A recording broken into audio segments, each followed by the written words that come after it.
आप क्या करेंगे अगर जिस हॉस्टल में आप रात बिताने जहां आप रहने गए हो, आप किराया दे के रहने गए हो, वहां की मालकिन आप पर काला जादू कर रही हो।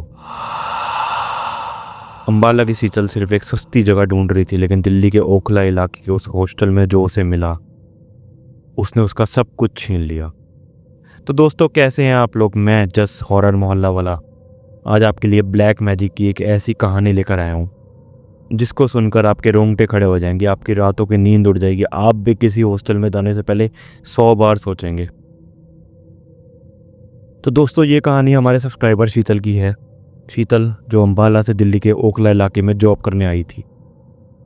शीतल की सैलरी कम थी, इसलिए उसे एक सस्ता सा हॉस्टल चाहिए था। उसे काफ़ी दिनों के बाद एक पुराना सा हॉस्टल मिला, एक 80-90 साल पुराना, एक हवेली जैसा दिखने वाला एक हॉस्टल जिसके ऊपर एक गुंबद भी बना हुआ था।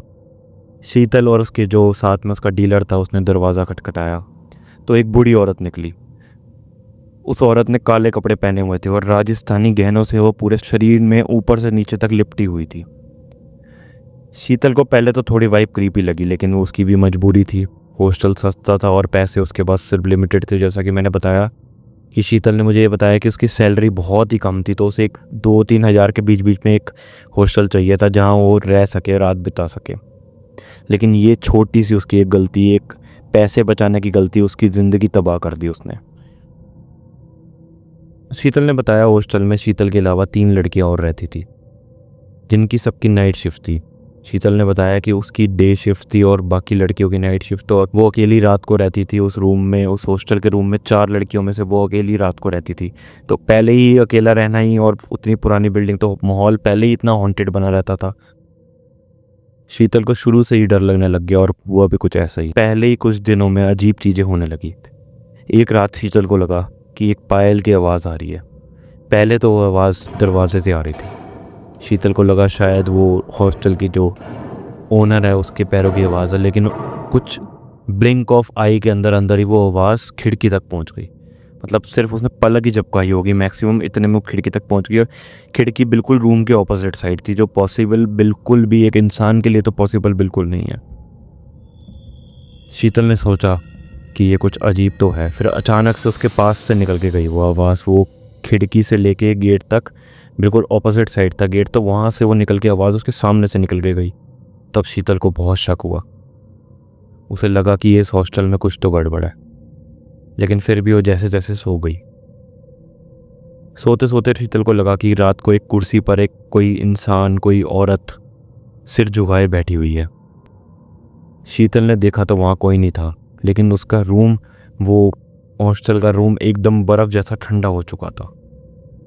ये बात दोस्तों मैंने आपको पहले भी बता रखी है कि किसी भी रूम में, अगर आप बेडरूम में सो रहे हो तो कोई कुर्सी खाली छोड़ के कभी मत सोइए, क्योंकि कुर्सी खाली छोड़ना ही एक इनविटेशन होता है नेगेटिव एंटिटीज़, जिन, इन सब के लिए कि आकर हमारे पास बैठकर हमें देखिए। तो कहानी पर दोबारा आते हैं। शीतल ने बताया कि हॉस्टल में आने से पहले वो पाठ पूजा करती थी, लेकिन उस हॉस्टल में जाने के बाद शीतल ने पूरी पाठ पूजा, वो मंदिर जाना, वो गुरुद्वारे जाती थी, वो सब कुछ उसने छोड़ दिया। बिल्कुल उसे ऐसा लग रहा था कोई एंटिटी, कोई ऐसी शक्ति, कोई बुरी शक्ति उसको रोक रही है ये सब करने से, कि पाठ पूजा मत कर। अगर वो पाठ पूजा करेगी तो वो एंटिटी उस पर हावी नहीं हो पाएगी, तो उसका माइंड कंट्रोल कर रही थी वो।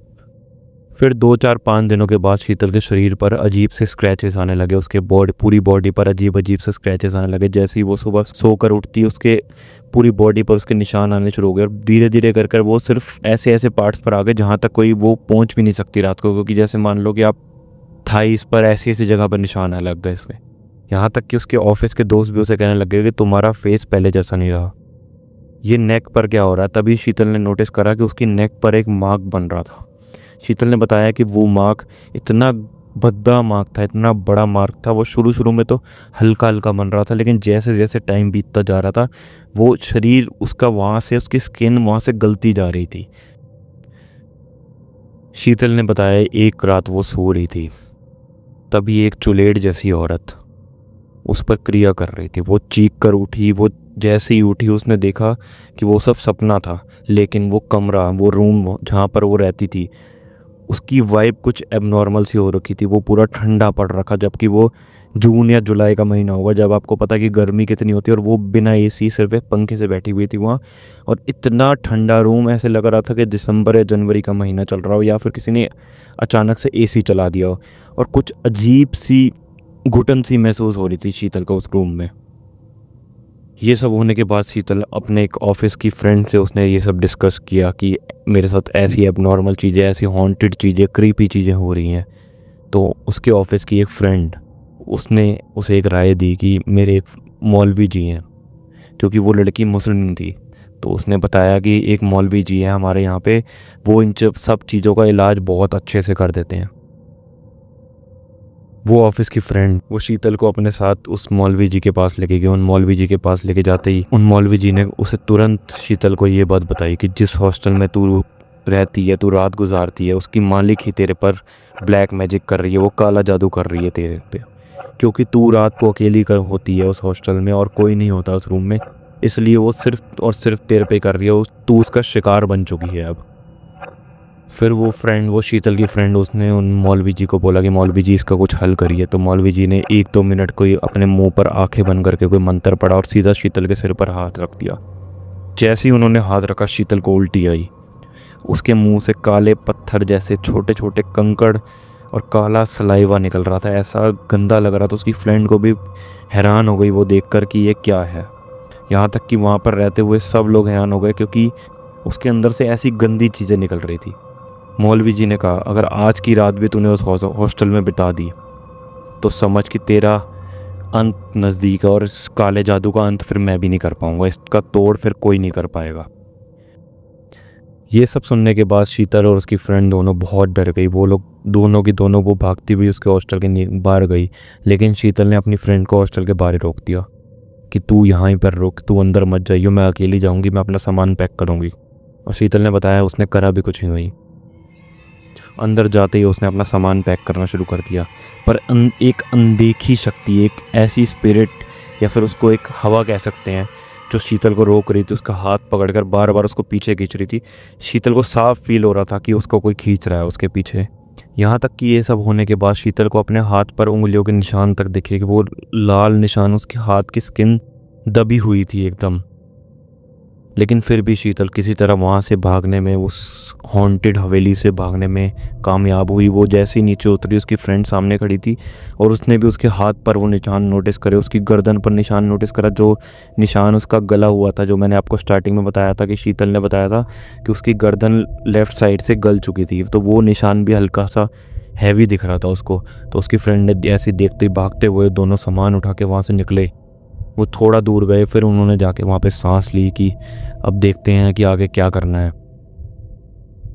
ये सब होने के बाद शीतल अपने घर की तरफ वापसी गई। पहले तो अम्बाला में जो उसका घर था वहाँ पे उसने किसी को नहीं बताया, बट उसके घर वाले समझ चुके थे कि शीतल के साथ कुछ गलत हुआ है, कुछ ऐसा हुआ है जो उसके लिए अच्छा नहीं था, उसकी बॉडी के लिए अच्छा नहीं था। तो उन्होंने भी उसको पहले रोका, बहुत ज़्यादा रोका कि तू दिल्ली वापस मत जा, पर वो भी क्या करते, उनकी मजबूरी थी, शीतल की अपनी मजबूरी थी कि उसको जॉब करनी ज़रूरी थी। तो कुछ ऐसा ही हुआ। फिर वो दिल्ली गई, वहाँ पे जाकर उसने दूसरा हॉस्टल ढूंढा। फिर शीतल को स्टिल ऐसा लग रहा था कि कोई चीज़ वो हल्का हल्का उसे खींच रही है। तो शीतल ने इस सब होने के बाद हनुमान चालीसा का सहारा लिया, उसने बालाजी भगवान का सहारा लिया। वो अब रोज़ सुबह उठती है और बालाजी भगवान, हनुमान चालीसा वो रोज के रोज पढ़ती है। वो एक दिन भी आज तक, इस बात को कुछ 4-5 साल हो चुके होंगे, आज तक उसने एक बार भी हनुमान चालीसा मिस नहीं करी। धीरे धीरे सब कुछ ठीक होने लगा। वो मंदिर गुरुद्वारे भी जाती थी, वो मंदिर भी जाती थी, वो सब कुछ उसके ठीक होने लगा। धीरे धीरे उसके चेहरे की वो रौनक, वो चमक वो वापस आने लगी। गले पर जो उसके घाव था, वो जो एक सड़ा हुआ निशान था, वो भी धीरे धीरे हटने लगा। इवन उसके बॉडी पर जो स्क्रैचेस के निशान थे वो भी धीरे धीरे मिटने लगे। ये सब होने के बाद कुछ 3-4 साल और लगे होंगे, यानी कि पिछले कुछ 1-2 साल में शीतल की शादी भी हो गई। शीतल ने बताया कि अब वो सेटल्ड है, लेकिन कहती है पैसे बचाने के चक्कर पर कभी ऐसे हॉस्टल में मत रहो जहाँ की हवा भी भूतों से भारी हो, जहाँ कोई वहाँ की मालकिन भी आप पर कोई ब्लैक मैजिक कर सकती है। आप सोच सकते हैं कि एक जगह पर वो अपने पैसे बचाने गई थी और वहाँ की मालकिन उस पर ब्लैक मैजिक कर रही थी। तो दोस्तों आई होप कि आपको इस कहानी से कोई अच्छी सीख मिली हो, आपको ये पता चला हो कि छोटे छोटे पैसे बचाने के चक्कर में कई बार लोग उस कुएं में कूद जाते हैं जहाँ पर उनको नहीं जाना चाहिए। तो दोस्तों अगर आपके साथ भी ऐसा कुछ पैरानॉर्मल हुआ है, ऐसा कोई भूत प्रेत का किस्सा या फिर कोई ब्लैक मैजिक का किस्सा हुआ है, तो हमें ज़रूर लिखिए हमारे ईमेल आईडी पर horrormohalla@jus पर ज़रूर लिखें, या फिर आप हमें स्टोरीज़ इंस्टाग्राम पर भी भेज सकते हैं जहाँ पर हमारी आईडी है horrormohalla_stories_with_jus। और ऐसे और रियल हॉरर कहानी और किस्सों के लिए हमारे चैनल हॉरर मोहल्ला स्टोरीज़ विद जस को ज़रूर सब्सक्राइब करें। तब तक के लिए खुश रहिए, हंसते रहिए और डरते रहिए, और हमारे चैनल पर ऐसी हॉरर स्टोरीज़ ज़रूर सुनते रहिए।